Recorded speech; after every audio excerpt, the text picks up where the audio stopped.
I've been selling real estate, I believe, 23 years. In 1996, I was sued for the first time. And I gotta tell you, I was scared to death. Single mom, 3 kids.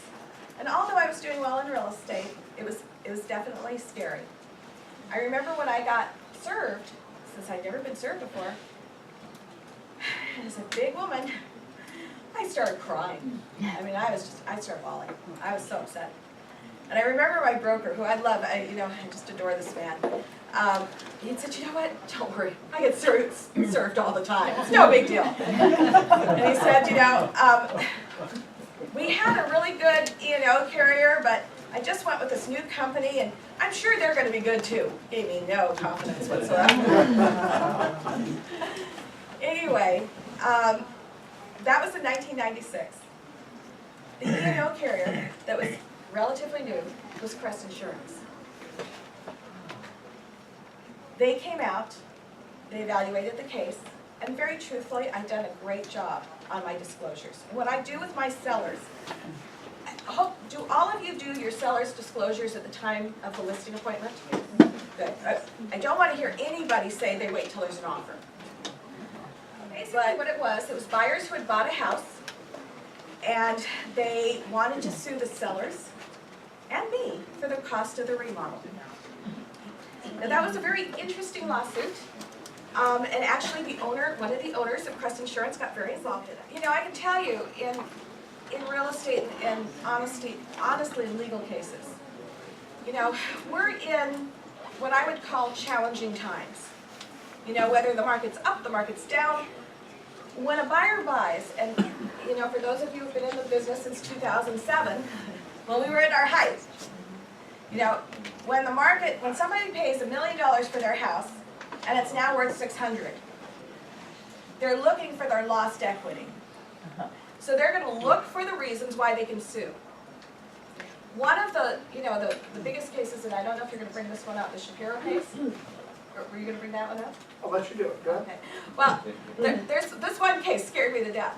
There was a story about a family that lived in Sherman Oaks, California. And great people.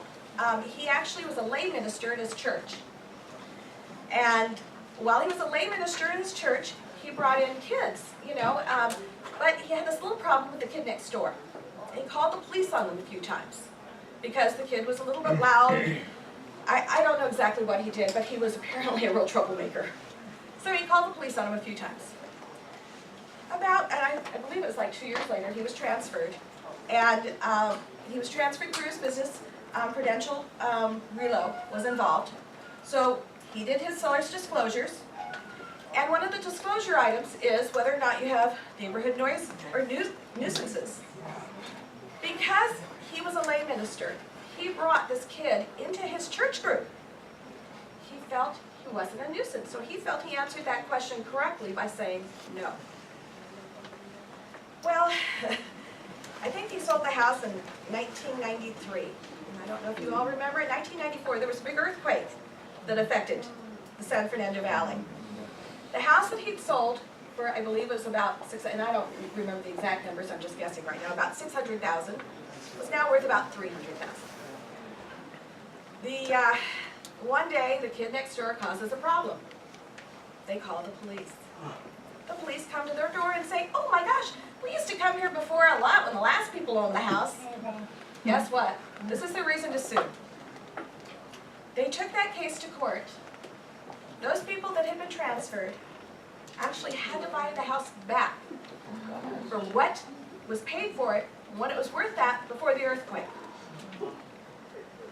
After that, they sold it for like $300,000. After going through court forever, because again, remember, there's a real company involved, and we have all this stuff going through it. I mean, I can't even imagine what the legal fees were. But all because they had not mentioned that they'd had a previous problem with a neighbor. Had nothing to do with the value of the house, had nothing to do with the condition of the house.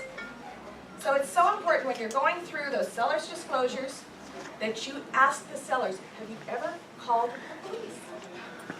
Or Easton decision, the one that had to do with the slope. Have you ever had someone here that's told you there's something wrong that you have not taken care of? Or even better, have you ever had an earthquake claim that's been paid for that you haven't done the work for? You have to ask the questions. Because there are questions that aren't limited to 5 years. They're long. They honestly have a big, long life in them. So you really need to answer them as completely and honestly as possible.